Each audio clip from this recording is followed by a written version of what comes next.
ಅದು ಎಲ್ಲೋಯ್ತಿ ಹುಡುಗಿ? ಇಲ್ಲೇ ಇದ್ದೀರಲ್ಲಪ್ಪ. ನೋಡು ಮಗಳೇ, ಇಷ್ಟು ದಿನ ನಾನು ನಿನ್ನ ತುಂಬಾ ಚೆನ್ನಾಗಿ ನೋಡ್ಕೊಂಡಿದ್ದೀನಿ. ಏನ್ ಕೇಳಿದ್ರು ಇಲ್ಲ ಅಂದಿಲ್ಲ. ಅದಕ್ಕೆ ನಾನು ಇವಾಗ ನಿಮ್ಗೆ ಒಬ್ಬ ರಾಜ್ಕುಮಾರನ್ನ ಹುಡುಕಿದ್ದೀನಿ.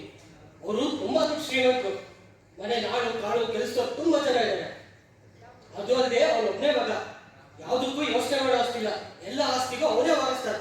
ಸರಿನಾ? ಸರಿ ಪಾಪ. ನೀನು ಯಾವುದಕ್ಕೂ ಯೋಚನೆ ಮಾಡೋ ಅಷ್ಟೇ ಇಲ್ಲ. ಇವತ್ತು ಸಂಜೆ ಅವ್ರ ನಮ್ಮ ಮನೆಗೆ ನೋಡೋಕ್ ಬರ್ತಿದ್ದಾರೆ. ನಿನ್ನ ಯಾವುದೇ ರೀತಿ ತಕರಾರು ಮಾಡದೆ ಒಪ್ಕೋಬೇಕು. ಆಯ್ತು? ಆ ಕಮಲಮ್ಮನ ಹೇಳು ಉಪ್ಪಿಟ್ಟು ಕೇಸರಿ ಇವತ್ತು ಮಾಡಿಡೋಕೆ. ನಾನು ಈಗಲೇ ಫೋನ್ ಮಾಡ್ತೀನಿ. ನೀವ್ ಹೇಳ್ದಂಗೆ ಆಗ್ಲಿ. ಸರಿ. ಹಲೋ, ಇವತ್ತೇ ಮನೆಗೆ ಹೇಳ್ಬಿಡ್ತೀನಿ. ಸರಿ, ಸಂಜೆ ಭೇಟಿ ಆಗೋಣ. ರಮ್ಯಾ, ಹೇ ರಮ್ಯಾ, ಎಲ್ಲಿದ್ದೀರಾ? ಬೇಗ ಹಾರಿ ಬಂದೆ. ಏನಾಯ್ತು? ಏನಾಯ್ತಾ? ಎಲ್ಲಿದೆ ಮಗ? ನಿಮ್ ಮಗ ಅಲ್ವಾ? ನಮ್ ಸುಪುತ್ರನೇ. ಏನ್ ಮಾಡ್ತಿದ್ದಾನೆ ಇವಾಗ? ಏನ್ ಮಾಡ್ತಾನೆ? ಮೊಬೈಲ್ ಅಲ್ಲಿ ಬರೀ ವಿಡಿಯೋ ಗೇಮ್ ಮಾಡ್ಕೊಂಡು ಕುತ್ಕೊಂಡಿದ್ದಾನೆ. ಬರೀ ಇನ್ನೇನ್ ಕೆಲಸ ಇದೆ ಅವನಿಗೆ? ಮೂರೊತ್ತು ವಿಡಿಯೋ ಗೇಮ್ಸ್. ಅದಕ್ಕೆ ಫಸ್ಟ್ ಅವನು ಮದುವೆ ಮಾಡ್ಬೇಕು. ಅವಾಗ್ಲೇ ಜವಾಬ್ದಾರಿ ಅನ್ನೋದು ಬರೋದು. ಇಲ್ಲ ಅಂದ್ರೆ ನಾನ್ ಗಳಿಸಿದ್ನೆಲ್ಲ ಹಾಳು ಮಾಡೋಗಿರ್ತಾರೆ. ಬೇಗ ಕಳಿ.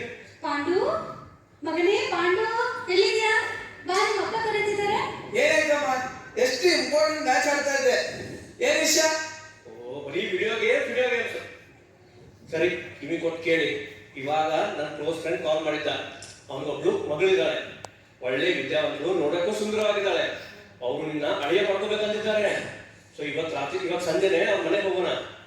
ಆಯ್ತು ಡ್ಯಾಡಿ. ಇನ್ನೊಂದು ವಿಷಯ ಹೇಳ್ತಾರ ಆಡೋಣ. ಆಯ್ತಪ್ಪ.